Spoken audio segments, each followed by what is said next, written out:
Olá, tudo bem? Começa mais um Conversas na Crise Depois do Futuro. Hoje entrevistando Rosane Borges, jornalista e pesquisadora da USP.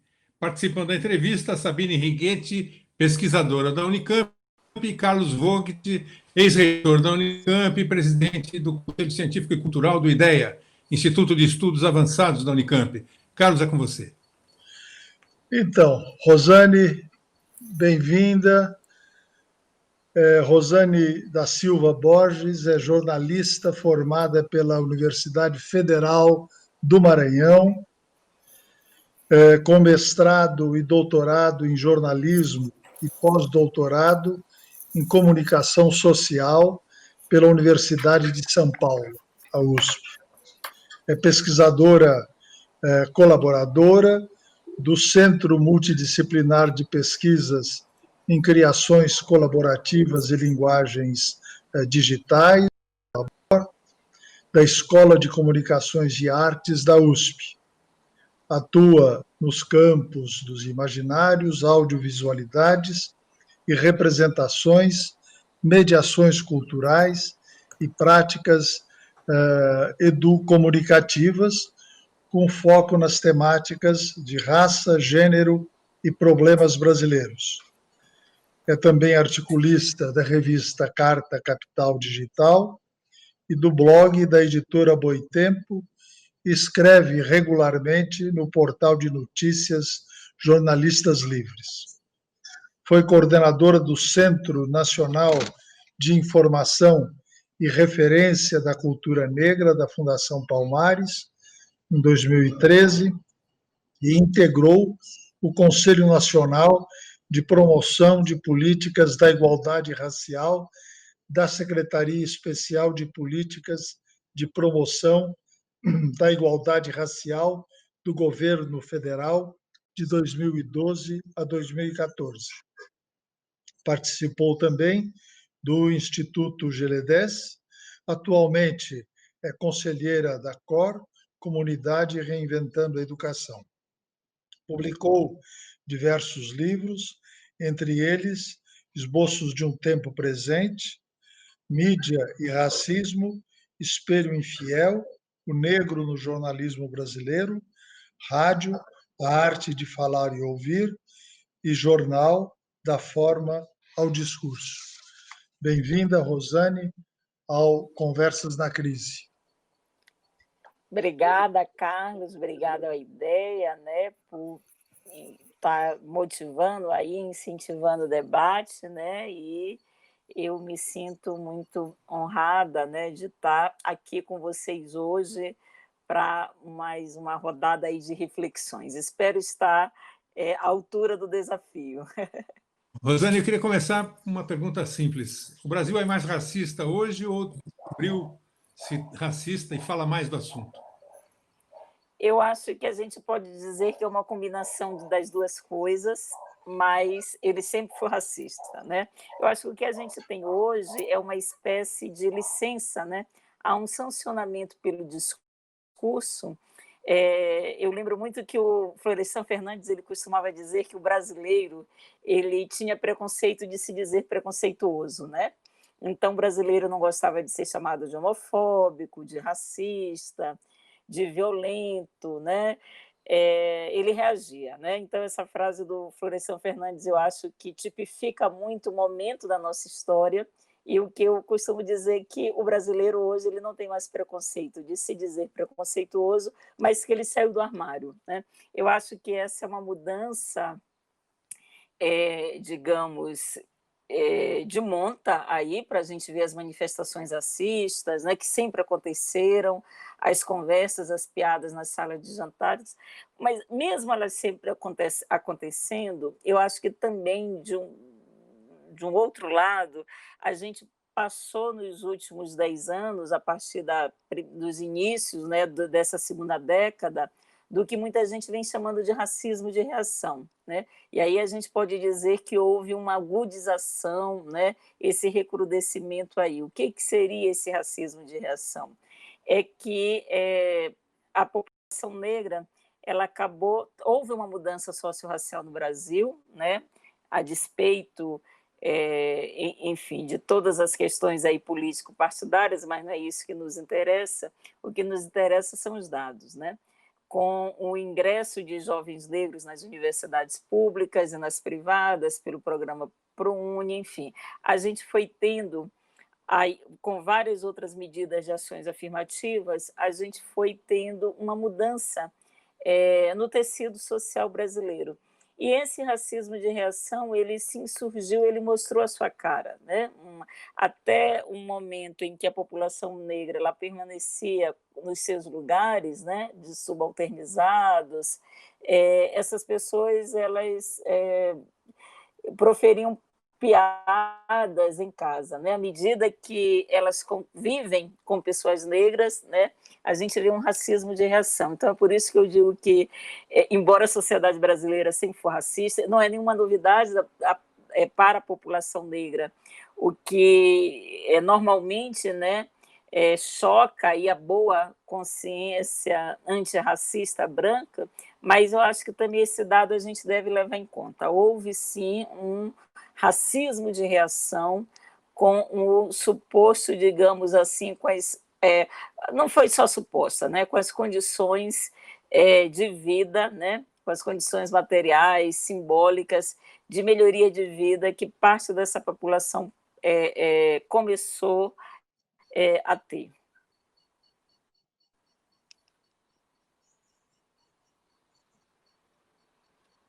Ok. Denise, desculpe, Sabine. Sabine, sua pergunta.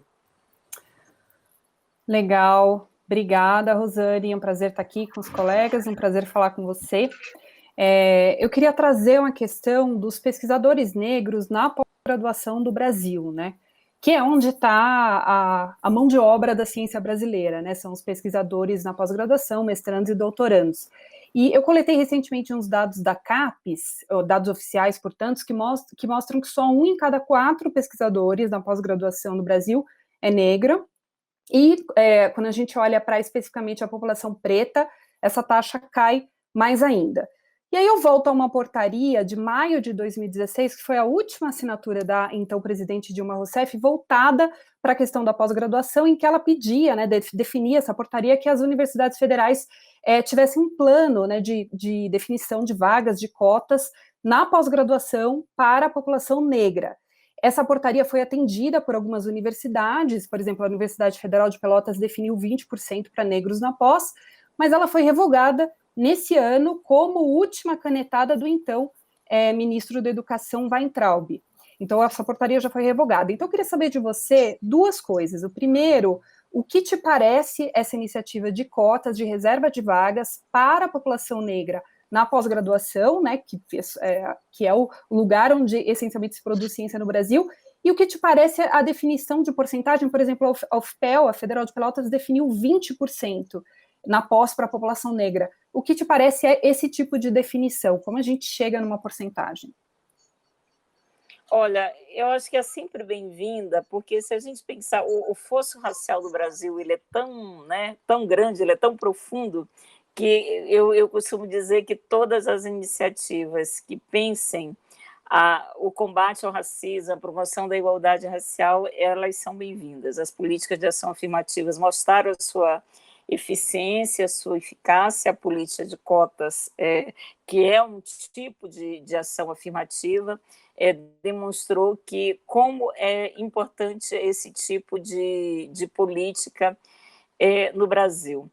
E aí esse debate ele foi muito apaixonado, né?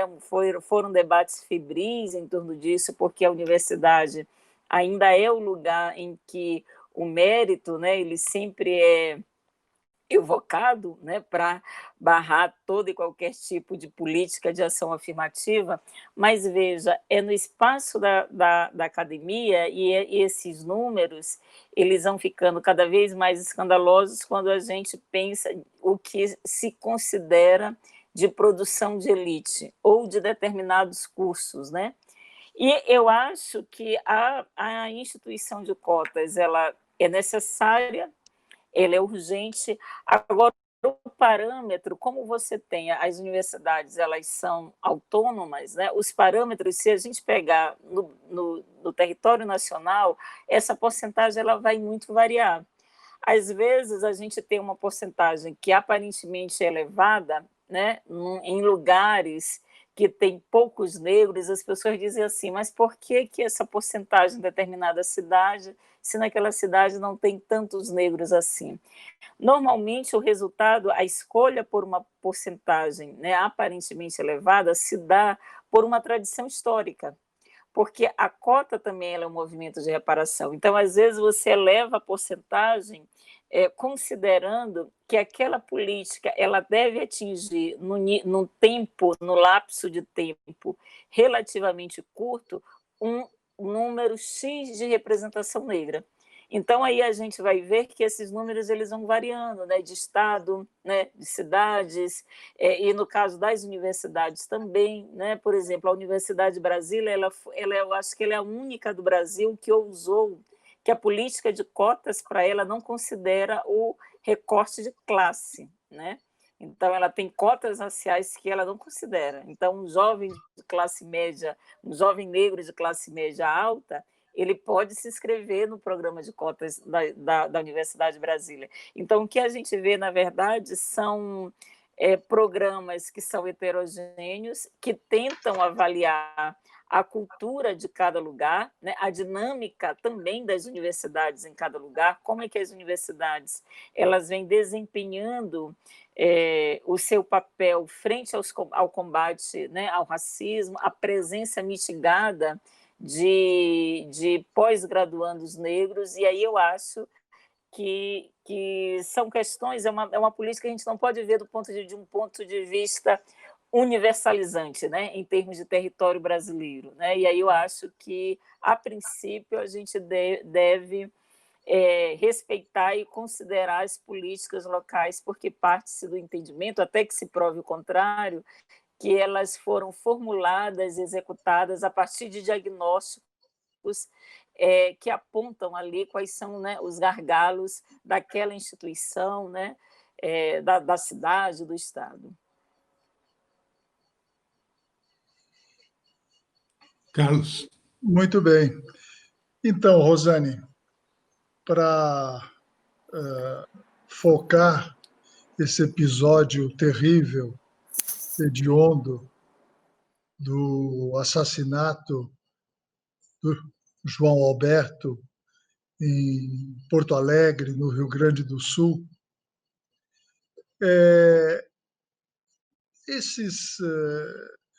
durante esses anos, a população negra, o contingente da população negra na população total do país veio aumentando a ponto de termos hoje um contingente de população negra que é superior a 50% da nossa população, tendendo aí população negra, incluindo pretos e pardos, pelas definições utilizadas. Não era de se esperar que esse processo de aumento demográfico da população negra fosse acompanhado também por um processo de transformação positiva no que diz respeito às relações interraciais no país. E o que se vê, ao contrário, é uma manifestação que aqui e ali, mas de maneira estrutural, vai reafirmando um racismo cuja violência é terrível. Então, queria que você comentasse um pouco isso. Muito interessante a sua pergunta, Carlos, porque o que só revela, né, que maioria, quando ela não tem poder, ela é o que um colega pesquisador vem chamando da população negra no Brasil. É a maioria minorizada, né? Eu acho que os dados estão aí, nós somos 54% da população, mas uma população que não está nas esferas de poder. E o racismo, ele é uma forma, né, do exercício de poder, uma ideologia que destitui o outro, né, pela sua condição racial. E os grupos raciais hegemônicos no Brasil, essa questão ela é fundamental. Por que as pessoas ainda, tem muita gente que insiste em dizer que o Brasil não é racista? Porque nós somos vivemos misturados, né? A miscigenação é altíssima e isso seria a prova em conteste da ausência do racismo no Brasil, né? Só que, como a gente costuma dizer, a cada exemplo existem inúmeros contra-exemplos, né? O que se tem em termos de dados de índice de desenvolvimento, de violência obstétrica, né? Da mortandade aí de jovens, de homens e agora crianças negras, nos permite dizer que nós temos um apartheid racial no Brasil. O nosso IDH, quando a gente pega o nosso IDH é considerado o IDH mediano, a gente fica entre o 79º lugar e o 82º lugar. Quando a gente considera a população branca ou não negra, o nosso IDH melhora, né? Fica ali na casa do 42º lugar. Quando se considera a população negra ou não branca, ele piora desgraçadamente, e vai para o 114º lugar.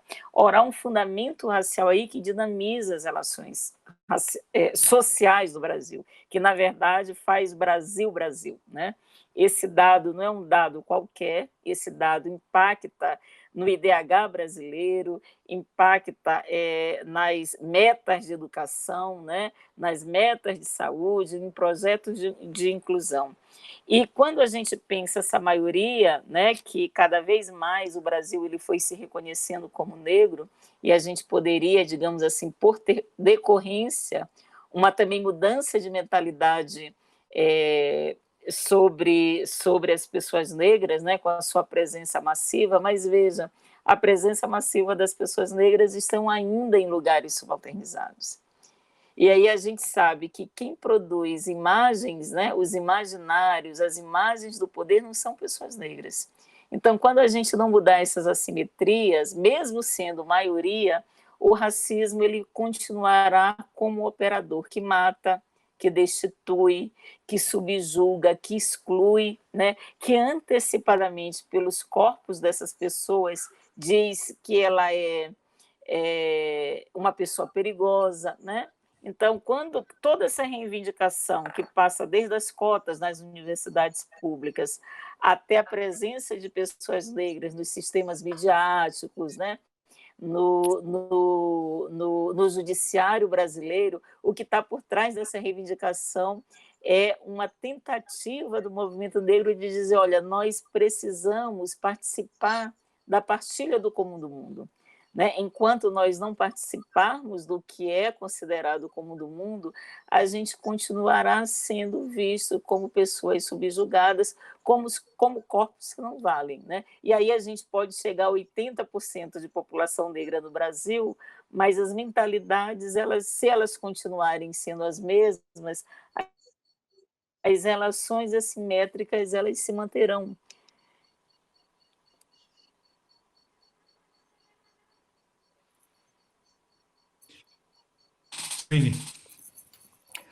Legal, Rosane. Eu quero ainda manter aqui nesse nosso assunto tão importante e voltar ainda um pouco à questão da pós-graduação, adicionar alguns elementos. Existe um debate hoje sobre processos seletivos, né? Quer dizer, a gente define cotas e porcentagens, mas muitas vezes isso não é suficiente para a gente conseguir trazer a população negra para a pós-graduação ou para o mercado de trabalho, por exemplo, para programas de treinamentos de empresa. Então, a gente já tem discutido, né? Bom, talvez a gente tenha que mudar o processo seletivo, mudar os critérios. Eu queria saber o que você acha disso. Os processos seletivos, eles partiam de uma perspectiva até lombrosiana, né? E aí a gente foi, quer dizer, o Brasil, né? Ele foi sofisticando as suas formas de exclusão, a própria ideia de aparência, né? Que figurava nas entrevistas de emprego que já caiu. Mas veja, a boa aparência ela era um recurso fácil e cínico, racista, classista, já de excluir os indesejáveis, né? As pessoas pobres, as pessoas negras, as pessoas consideradas feias, a depender dos postos de trabalho. Então, eu acho que o que a gente tem em termos de uma discussão da empregabilidade no Brasil passa pelos critérios de seleção das pessoas. Eu vou dar um exemplo fora do território brasileiro, né? Que é a admissão, né, eu esqueci aqui a palavra, a admissão de pessoas negras no Reino Unido, mulheres negras com cabelo crespo, elas são consideradas menos respeitadas e confiáveis para trabalhar em determinados postos, né? Agora, o que está me ocorrendo, eu não sei se você perguntou sobre processo seletivo na pós-graduação ou no emprego, porque agora eu acho que eu confundi. Na verdade, as duas coisas. Você ainda continua? Minha pergunta era as duas coisas. Tá bom. Tá, porque aí eu vou falar então das duas coisas que eu falei. Será que ela me perguntou alguma coisa, eu estou respondendo outra? Mas então a gente vê em relação a cada vez mais as empresas elas estão sendo forçadas a adotarem programas de ação afirmativa, de um lado, e de reestruturarem os seus processos seletivos. Eu acho que a gente tem um exemplo recente, foi o Magazine Luiza, que instituiu um programa de trainee só para pessoas negras, né? E o Brasil veio abaixo, a gente viu juristas se insurgindo, políticos de determinado partido entrando com ação contra o Magazine Luiza. Mas vejamos, meses antes o Itaú publicou o seu programa de trainee, não tinha uma pessoa negra. Então eram jovens brancos, né? Alguns branquíssimos, e ninguém achou aquilo estranho e absurdo num país como o Brasil. Então, eu acho que pensar processo seletivo no mercado de trabalho, né, emprego, é a gente pensar como a gente tem critérios que antecipadamente excluem as pessoas negras. E aí é por isso que aí a gente volta a esse debate da ação afirmativa e da cota. É necessário que nós tenhamos, porque a ação afirmativa, ela, na verdade, incide sobre um princípio constitucional, porque muita gente diz assim, a Constituição diz que a gente tem que tratar todo mundo igualmente, as pessoas têm que... E a cota, ela é um tratamento desigual. Mas, na verdade, para quem lê bem a Constituição, ela vai falar de uma igualdade substantiva e ela vai tratar da gente tratar desigualmente os desiguais, né? Então, eu acho que é pensar tanto também na pós-graduação, como é que a gente pode pensar esse aumento, né, de estudantes, de pesquisadores, já que ali passa a elite brasileira, ou seja, a possibilidade de jovens negros mudarem a sua biografia, né, sua trajetória de vida condicionada por destituição, por exclusão, por racismo, passa pela universidade. E é fundamental que elas usufruam dessa possibilidade de estar ali, né, com a real possibilidade de mudar as suas vidas, mas também de contribuir, voltando a essa ideia de participar do comum do mundo, né? Quando a gente tem uma universidade apenas branca, né, pensamentos que são feitos por pessoas brancas, veja o quanto que a gente exclui de possibilidade de riqueza do conhecimento. Não é? E aí a gente já deixou há muito tempo atrás essa ideia de neutralidade. O que eu estou dizendo aqui não é nada que fira os princípios da ciência, mas há muito tempo a gente já sabe que as corporeidades elas são fundamentais para oferecer camadas diferentes do mundo, né? Visadas diferentes do mundo. Então, um pesquisador indígena, claro que ele importa como sujeito de pesquisa, porque da janela que ele vê o mundo, ele pode descortinar questões fundamentais que são de interesse de uma coletividade, por exemplo. Então, como é que a gente pode achar, entre aspas, normal a universidade, né? A pós-graduação tem em seu corpo pessoas dos grupos raciais hegemônicos sempre.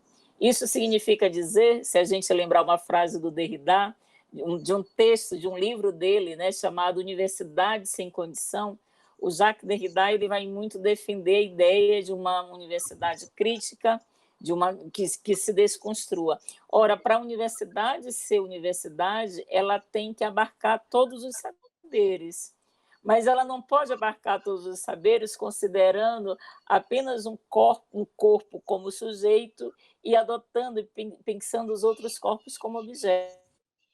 Todos nós, todas essas corporeidades, elas também têm que ser sujeitas, né? E sujeitos de sua história. Então, eu acho que eu me estendi um pouco em relação a essa questão do processo seletivo, seja na universidade, seja no mercado de trabalho, mas porque eu acho que eles revelam aí os mecanismos, né, que tanto as universidades públicas usam, seja consciente ou inconscientemente, como o mercado também utiliza para deixar de fora mais da metade da população brasileira, né, na produção de riqueza do país, na produção do conhecimento, né, no acesso ao mercado de trabalho qualificado.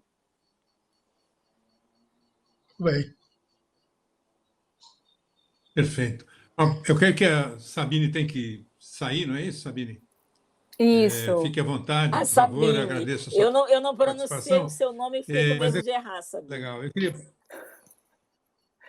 Não tem problema nenhum, foi um prazer, gente. Muito obrigada, Rosane. Eu errei aqui, chamei de Denise, enfim. Eu que agradeço. Obrigado Até a a você. próxima. Rosane, eu queria saber o seguinte: tchau, Sabine. A luta antirracista é uma luta de quem? Do movimento negro ou da sociedade brasileira como um todo? Como todo, né, Marcon, que a gente não vai superar o racismo só com a população negra. Se a população branca, até porque, como a Cida Bento costuma dizer, o problema do racismo não é um problema do negro. Quem inventou o racismo foram os brancos. Então, ela costuma dizer assim, brincando, eles têm que tomar parte disso, porque foi um problema que eles criaram. Né? E aí eu acho que, para além disso, né, de ser um problema que o branco, né, enquanto ideologia, criou, todos nós perdemos com uma sociedade racista. Por que o racismo ele deve afetar, e eu venho muito insistindo esses dias, esses tempos aí, com o termo empatia, né? Eu venho muito insistindo que o termo empatia ele não pode, quando a gente adota a empatia como uma categoria política e estrutural para a transformação coletiva, eu acho perigoso. Porque a empatia, ela de certa forma, que é digamos, algo fundamental, né? A gente ter a capacidade de se colocar no lugar do outro, né? Eu não estou dizendo que ela não deva ser exercida, mas o que eu acho complicado quando a gente pensa uma sociedade antirracista é que às vezes as pessoas dizem assim, olha, mas a gente tem que se colocar no lugar do negro, né? No lugar das pessoas negras, os jovens que morrem, né? As mulheres que sofrem violência obstétrica, mas vejamos, numa sociedade racista, não é só o outro destituído que está em perigo, todos nós estamos em perigo. Então, não se trata, ser antirracista não é uma questão de vamos nos colocar no lugar do outro para a gente dimensionar o que esse outro passa, mas vamos combater o racismo, porque numa sociedade racista, todos nós perdemos e todos nós estamos em perigo. Perdemos o quê? Perdemos, inclusive, a nossa cota de humanidade. E nós estamos em perigo de romper com toda, digamos, os limites, o que a gente chamou de civilização. Né? É um caminho para a barbárie. Né? Então, e aí é preciso que as pessoas brancas se convençam, não basta apenas se dizer eu não sou racista, a Angela Davis, né, pronunciou essa frase, tem que ser antirracista, mas o antirracismo, ele supõe ação, ele supõe combate, né? Você não é antirracista apenas se dizendo antirracista. Tem muita gente que acha que se disse antirracista, ela se tornou. É o que efetivamente cada pessoa branca do Brasil ela vem fazendo para combater uma, um, enfim, uma forma de destituição que adoece, que mata, né? Que afeta mais da metade da população brasileira e que afeta o Brasil na sua, digamos, performance de país. Né? Nós somos menos desenvolvidos porque aqui tem racismo. Nós somos, né? Sim. De ações individuais, eu pergunto o seguinte, quer dizer, imagino que alguém que está nos assistindo diz o seguinte, tá, o que que eu, em casa, posso fazer para ser efetivamente antirracista? Que ação eu posso realizar? Eu acho que são as duas coisas, viu, Marco? Porque a sua pergunta me lembrou muito, quando eu fazia a graduação, tinha uma anedota, uma brincadeira, que se dizia o seguinte, né, que os marxistas diziam que tinha que se mudar as instituições, né, as estruturas, para mudar as pessoas, né? Para depois mudar as pessoas, né? E os cristãos diziam: temos que mudar as pessoas e os indivíduos, porque só assim a gente muda as estruturas, as instituições. Eu acho que a sua pergunta vai muito na direção desse debate, né? Eu acho que são as duas coisas, porque o racismo, qual é o perigo quando a gente acha que ele é só uma questão estatal? Eu acho que, fundamentalmente, é uma política de Estado, sim, eu concordo com você, mas o racismo ele é uma prática cotidiana subjetiva que está nos nossos lares, porque muitas vezes a gente diz isso, que não é o seu caso, a gente um pouco lava as mãos e sempre o racismo é aquela coisa, né? É o vizinho, é o Estado que não dá condições para os negros. Eu não me penso enquanto uma produtora, né? Uma reprodutora de práticas racistas, ainda que a minha boa consciência eu não seja uma pessoa conscientemente racista. Mas como eu colaboro e como eu acabo aqui? Eu dou um exemplo dos 111 tiros de Costa Barros, Marco. Esse exemplo é quase, ultimamente, toda live eu estou falando dos 111 tiros, que caiu no esquecimento. Mas vejam, um país que tem um crime, né, tão bárbaro como esse, é um país, nós não paramos por aqueles jovens que morreram. Sabe, a universidade tinha que fechar, as universidades públicas tinham que fechar, a Unicamp tinha que fechar, a USP tinha que fechar, a Unesp, toda a universidade pública. A gente tinha que decretar luta oficial, as pessoas tinham que ir para a rua. Sabe por quê? Porque 111 tiros, Marco, não é civilizatório. Qual é o exemplo paralelo que eu dou, principalmente quando eu converso, dou muita palestra, né, para pessoas brancas, para empresas, eu pego esse exemplo dos 111 tiros e faço um paralelo com aqueles atentados terroristas na França, né, 2014, 2015, em Nice. Havia um caminhão grande, um caminhão possante naquela época, era um jovem, vamos entrar, digamos, na linguagem mais comum midiática, terroristas atropelando civis inocentes na rua, né?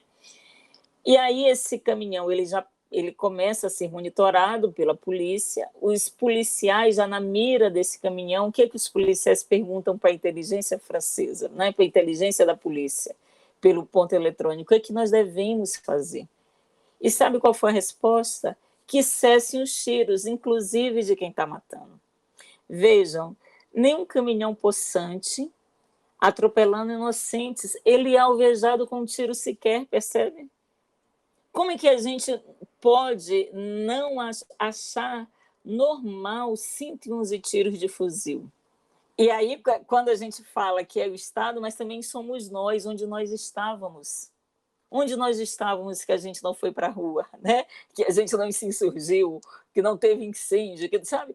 Esse episódio, eu acho, eu dou exemplo, porque todos os exemplos são exorbitantes, né? O linchamento agora em Porto Alegre, mas veja, eu digo que ele é exorbitante porque tem uma ação ali, é algo incontido. Gente, são 111 tiros de fuzil. O pai mesmo responde para a repórter, quando ela pergunta, né? Colegas nossas de profissão nesse momento não tem muito o que perguntar e perguntam tolices. Eu acho que ela pergunta como o pai estava se sentindo.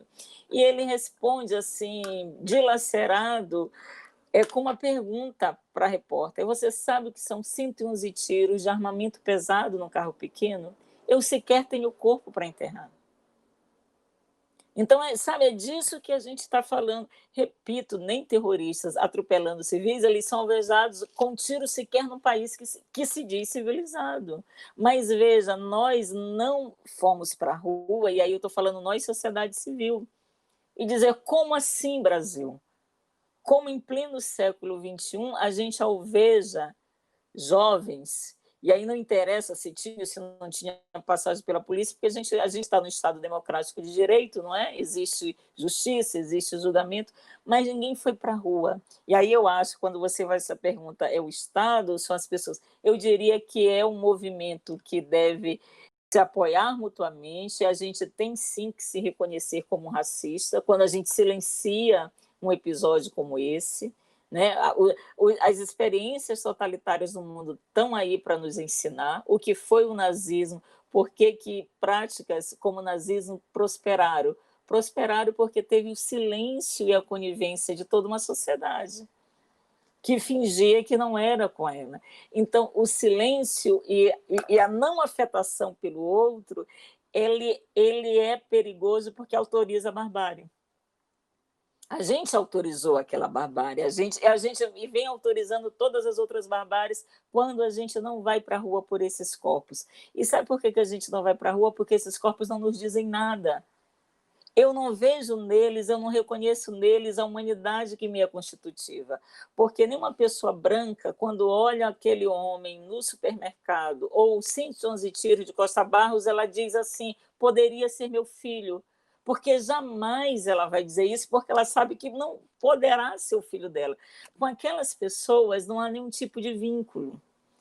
E aí eu acho que a nossa responsabilidade reside muito nesse lugar. Como é que a gente pensa o outro, como a gente se vincula, estou falando aí o outro, né? O outro racialmente destituído, né? O não hegemônico, o não rico. E aí eu acho que é uma questão de nós, porque se a gente só colocar, e aí eu acho que o Estado tem uma responsabilidade grande, mas se a gente só colocar a responsabilidade no Estado, eu acho que as transformações elas serão muito lentas, as mentalidades elas permanecem, né? Nas microações, das práticas familiares, né? Carlos. Brasil, sabemos que as ações afirmativas foram, digamos, iniciadas, né, no plano nacional relativamente tarde, se consideram situações outras, como, por exemplo, nos Estados Unidos, né, em que elas começaram a funcionar bem mais cedo, com consequências sociais importantes, como sabemos. Mas aqui no Brasil, elas vieram mais tarde, foram implantadas com bastante polêmicas, controvérsias, etc.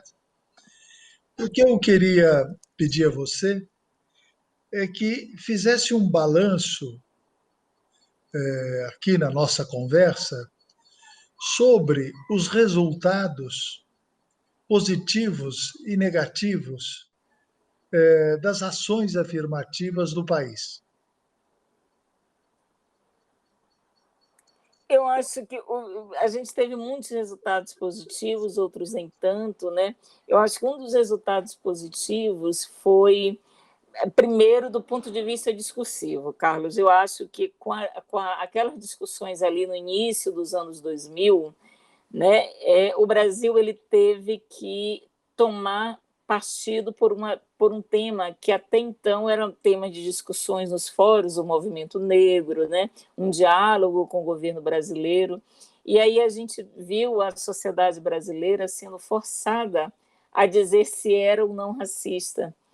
Né? Havia aquele discurso, mas como a gente pode identificar o negro? Eu acho que esse é o primeiro ganho do debate das ações afirmativas do Brasil. Ela forçou o país a se pensar. E mais do que isso, ela forçou o país a ver a sua face violenta. Né? Nós somos o povo cordial, alegre, enfim, feliz, simpático, nós somos isso, mas a gente tem uma face violenta, né? Extremamente violenta. E aí eu acho que o debate das ações afirmativas, elas reposicionaram essa questão. O brasileiro ele teve, de certa forma, de se olhar constrangedoramente na frente do espelho. Eu diria esse o primeiro ponto, né? O debate discursivo, né? O que a gente chama muito hoje de disputas de narrativa. Teve uma narrativa que já circulava desde sempre, né? Desde a escravidão, que os movimentos negros, as pessoas negras vêm se organizando, mas eu diria que pelo menos desde a ascensão do que a gente chama de movimento negro contemporâneo, que está localizado ali na década de 70. Agora, uma outra, digamos, efeito positivo, aí prático, né? Não é mais um efeito do ponto de vista, né, discursivo, né, das disputas de ideias, das mudanças, né? Eu falei ainda há pouco de uma mudança socio-racial, de uma paisagem mais colorida em alguns espaços, né? Principalmente nas universidades públicas. Eu acho que isso foi fundamental, né? Essa possibilidade de cursos tradicionalmente que não tinham negros, eram 1 ou 2, pouquíssimos, mas esse 1 ou 2 já perturbavam ali aquela estrutura habituada a não conviver com pessoas negras. Eu acho que esse é um outro ponto positivo. Eu acho que um terceiro seria como também isso impactou na cadeia familiar de muitos jovens, de muitas jovens negras, porque foram meninos e meninas que era o primeiro da sua família, ou a primeira a ingressar numa universidade pública, e isso também não é pouca coisa em termos de expectativa, em termos de possibilidade de mudança de trajetória, em termos de, enfim, né, de melhoria de condições materiais. Eu acho que, do ponto de vista não tão positivo, mais negativo, ao mesmo tempo que a gente viu a instituição das cotas, eu acho que elas acabaram também, de certa forma, servindo, por um lado, já que não houve uma radicalização da discussão racial no Brasil junto alguns desses cotistas, inclusive, a gente acabou não... E aí eu não digo a gente, os movimentos negros, né, mas a sociedade brasileira perdendo a oportunidade de pensar cotas, né, junto a um combate ao racismo, né, porque a cota ela é uma política de ação afirmativa.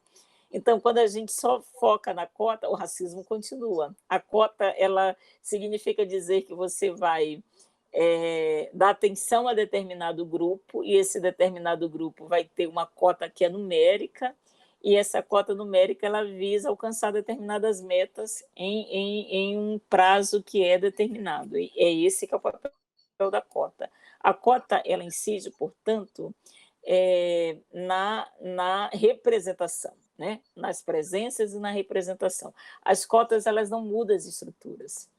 Então, o que eu acho que, de certa forma, foi muita gente achou que a cota ela poderia ser uma panaceia e ela iria mudar as estruturas do nosso país, o que ela não fez porque ela não é esse o papel dela.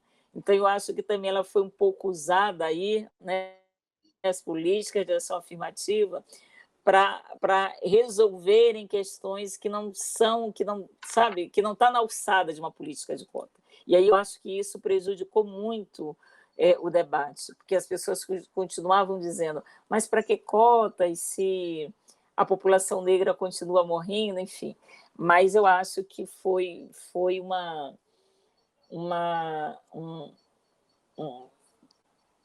uma projeção aí que não foi benéfica para as próprias políticas de cotas, né? Nós estamos vivendo aí as eleições municipais, na verdade, em muitas cidades já passou, né? Porque só nas cidades que têm segundo turno é que o jogo ainda continua. E o que se verificou pelos resultados foi um crescimento pequeno da representação negra em câmaras, alguns exemplos significativos, né? Individuais, digamos assim, localizados, mas na média o prefeito ainda brasileiro ainda é branco, homem de classe média, né? E mais do que isso, na cidade de São Paulo, por exemplo, o candidato do PCdoB, né, o Orlando Silva, se apresentou como um candidato negro e teve um resultado pífio, para dizer o mínimo, né? A candidata da Rede, a Marina Elu, teve como vice-prefeito um candidato também negro e também teve uma pouca expressividade. Então, eu queria juntar as duas coisas e perguntar a você o que explica isso, quer dizer, como que isso vai virar? Ou se você acha que isso em algum momento vai virar? Eu acho que sim, eu tenho esperança, porque até as eleições municipais elas são sempre uma caixinha de surpresa, né? Se no Executivo Federal você tem ali uma definição, né? Tanto que a gente teve surpresas, algumas inclusive positivas, que a gente não esperava em algumas cidades, né? Agora, eu acho que as mudanças elas não estão se dando ainda nesse âmbito, né? No âmbito do executivo. A gente vê, o que eu vejo de crescimento de vereadoras, né, de deputadas, isso é interessante com as mandatas coletivas, porque eu acho que uma candidatura para a prefeitura de cidade, ela joga muito com os imaginários daquele lugar, existem acordos, é algo muito difícil, ainda num país como o nosso, racista, né, sexista, você tem mulheres negras. Ao passo que, para vereança e para deputadas, a gente teve aqui em São Paulo uma deputada, uma vereadora, desculpe, que foi eleita agora, uma mulher trans, né? A gente teve as mandatas coletivas distribuídas aí pelo Brasil afora com um êxito, né? Muitas dessas mandatas ganharam. Eu acho que é um processo que é lento, porque a própria estrutura partidária ela é engessada, mesmo os partidos considerados progressistas, né? Os partidos de esquerda, essa pauta eles não abordam como deveriam abordar, né? Havia uma resistência maior, hoje menos, mas ela permanece em aportar a questão racial como central, né, para o debate da política brasileira. Então, eu vejo que a gente tem aí dificuldades que são muito severas para a gente pensar numa mudança a curto prazo, mas eu acho que a gente está no caminho. Está no caminho porque a crise da política ela passa pela crise da representação. Então, essa frase que virou aí o arroz de festa, né? Fulano de tal me representa, não tem volta. A gente está num contexto político, e isso é no mundo, né? Ao mesmo tempo que a alterofobia ela ganha nova força, né? Essa perseguição do outro, a xenofobia, a reação também dos destituídos vem com muita força. Então, a gente vê corporeidades emergentes, subjetividades emergentes, dizendo a gente também quer participar do pleito eleitoral, a gente quer governar, a gente quer ser prefeito. E isso vem causando muitas cisões, né? muitos debates. Eu acho que inevitavelmente uma hora acontece. Agora, pelos resultados que a gente viu, é que nós ainda não estamos no nível, não estamos preparados para que isso aconteça, né? 2021 demonstrou isso, né? Com os resultados aí pífios de alguns candidatos, como você bem já colocou. Mas eu acho que tem mudanças assim que sinalizam um futuro de transformações, né? De transformações. Esse homem branco urbano, né? Classe média, cis, né? Hétero, pelo menos a maioria assim se diz, né? Ele está cada vez mais sendo questionado nesse lugar da identidade, né? Então, antes a gente tinha uma reivindicação que passava pela questão do sujeito. Hoje, o que a gente vê é uma juventude interrogando essas identidades que são hegemônicas, né? Então, eu acho que a gente está vendo aí o início de um processo de disputas mesmo. Porque, veja, a gente só pode pensar distribuição do poder se a gente pensar corpo. Porque, senão, se a gente pensa que o governo progressista é aquele que vai pensar nos mais fracos, nos mais pobres, isso é fundamental. Tem que pensar nos mais desassistidos. Mas, se ele não pensar corpo, ele pode repetir alguns vícios. A gente tem uma experiência recente do que a gente considera do que foi mais progressista no nosso país. As pessoas negras, as mulheres negras foram beneficiárias de programas de assistência, mas onde nós estávamos na distribuição do poder? Nós não estávamos. Mesmo nessa experiência, quem estava no poder, quem estava pensando programas inclusivos, programas que funcionaram, né, eram homens brancos sudestinos, em sua maioria. Então, isso realmente é algo que vem sendo questionado. E eu acho que uns 10, 15 anos a gente não questionava isso. O que a gente questionava era se um governo estava em nome, né, do progresso, da inclusão, do combate à pobreza. E hoje o que se diz para estar em nome de tudo isso, tem que trazer todas as corporeidades para construir juntos esse projeto de inclusão. E aí eu acho que a juventude está assumindo essa pauta de maneira muito vigorosa. Carlos. Então, Rosane,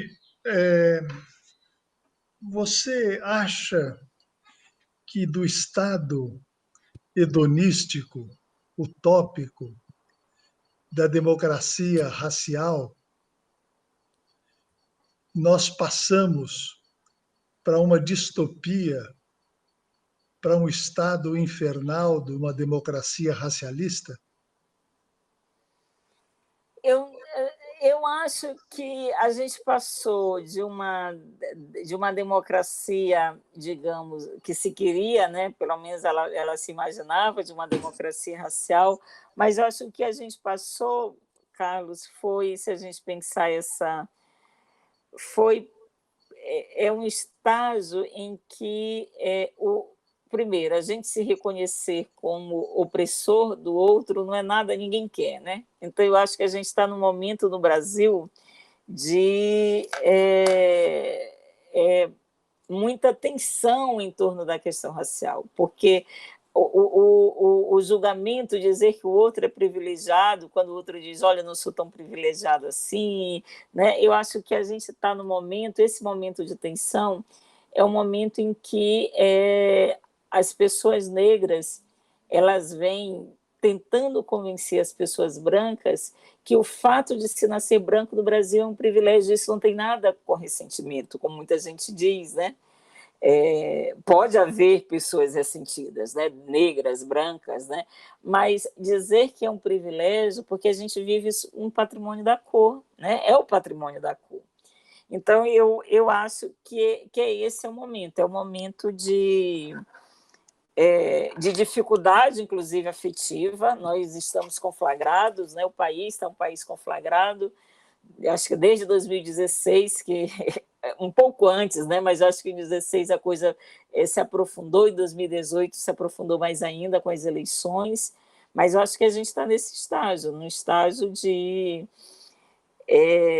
tensões, de muitas tensões e de tentativas de não reconhecimento de determinados grupos, de que de fato são privilegiados, de que é preciso assumir o racismo brasileiro. Então, eu diria que é um momento, digamos assim, delicado, né? Mas eu acho que fundamental para a gente se pensar enquanto país, né? Queria agradecer muito a sua entrevista, né? Desejar boa sorte aí, Agradecer a quem nos acompanhou aqui no Conversas na Crise, ao Carlos Vogt. Ficamos por aqui e até a próxima. Obrigado, hein? Eu que agradeço. Obrigado, Tchau, tchau. Rosane. Foi um Tchau. prazer. Foi muito bom o debate, foi um prazer também. Obrigado, Igualmente. viu? Obrigado. Tá bom. Tchau. Tchau.